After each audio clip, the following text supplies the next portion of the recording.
Okay, the last topic for this subject, or for the bonding, or for the Lewis structures, is the exceptions to the octet rule. There are 3 exceptions, and they should be like pretty self-explanatory. The first 2 are not that common. The last one is very common, and we will get to it. The good thing is you follow the same rules or guidelines. So you follow the same rules. Nothing changes. It's just that we don't always follow the octet rule because we can't. The first example of that is looking at molecules with an odd number of electrons. Well, if you have an odd number of electrons, you cannot get to an octet because 8 is an even number. So if you have an odd number, you just can't make it work. So in this case, if you have something like nitrogen dioxide, where you have NO2, N is in the middle. We connect the same way. So you can see we already did the count up here. We have 17 electrons. Those 17 electrons, we have to disperse between those 3 elements. So we complete the outside octets, and that gives me 16 electrons. 17, I have to put that 1 extra electron. So 17 minus 16, I get 1. That 1 electron, this looks weird compared to everything else we've done, because I told you they have to be paired, but up to this point, we couldn't do that 1 dot. So we're going to put that 1 dot on the middle. Now, the issue here is this nitrogen only has 2, 4, 5.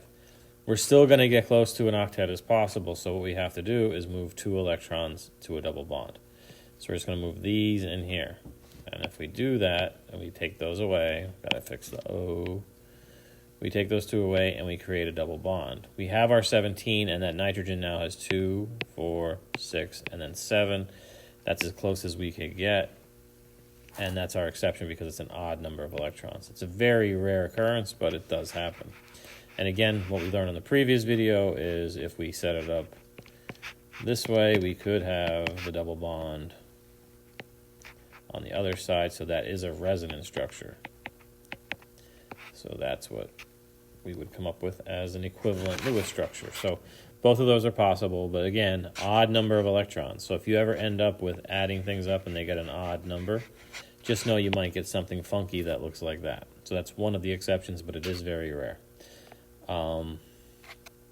As far as the next exception, if we have less than an octet. So whenever you have like something that doesn't add up to 8, so like boron only has 3 electrons, and then hydrogen has 3 times 1, that only gives me a total of 6 electrons. Because this number here is less than 8, I can't have an octet. It's physically impossible and mathematically impossible. So what I'm going to do is put the boron in the middle, connect the H's,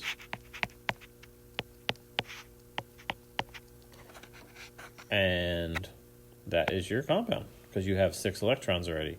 Each hydrogen has 2, so that has 2, that has 2, that has 2, and then boron has its 6. Boron is the element where this happens with, okay? So boron is usually the one that has less than an octet. Sometimes you might see other things with hydrogen, but most of the time, 99% of the time, we're just talking about boron. Okay, so another exception to the octet rule would be H2.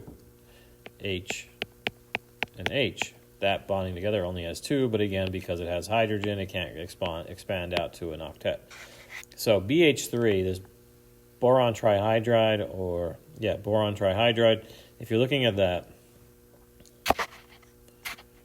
that is the main exception to that rule. So if you don't have 8 valence electrons, you can also have a Lewis structure that's acceptable, but it's just an exception to the rule because it's an exception to the octet rule. Okay, last example.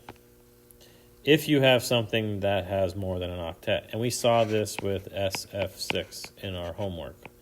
I'll do both of these just so we can kind of get to the point. So you have I, which has 7, plus Cl, which has 7, but there's 4 of them, and then a -1 charge, which adds 1 electron. So that'd be 36 electrons. So 36 electrons to fit in here. Now, the last thing I have to, or one of the other things I have to indicate to you is you need something, this is why this is bold and underlined. You need something in the third energy level or higher. Why?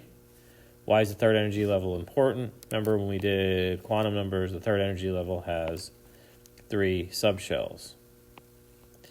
S, P, and D. Because it has those 3 subshells, it can expand past S and P and go into the D block. Because it has access to those D subshells, then we can have atoms that go beyond an octet. So for this case, we have I in the middle, and then you have your 4 CLs. Complete the outside octets.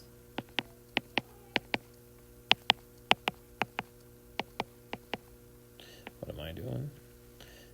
There's your octet. And now that gives me a total of 32. So 32 electrons are sitting out there already. Because I have, each bond has 8. 8 times 4 is 32. And then I have 4 left over. Because I have those 4 left over, I have to put them on the central atom. And I is beyond the third energy level. So I'm going to put 2 dots here. Try to put them on in pairs. And that's my structure. It looks so weird to you probably, but that is the structure that you would be looking at. And there are more examples of this than there are the other two. This is the most common exception. It's the most common exception. So I said I would do ICL for -1 for you, and then let's look at SF6. You can tell right away, but this 6, you're going to have a problem. Well, S has 6, F has 7 times 6. That's 42, plus the other 6 is 48. Well, put the F on the outside, S in the middle, and then F's. So I have to attach those 6 F's to that S in the middle, complete the outside octets.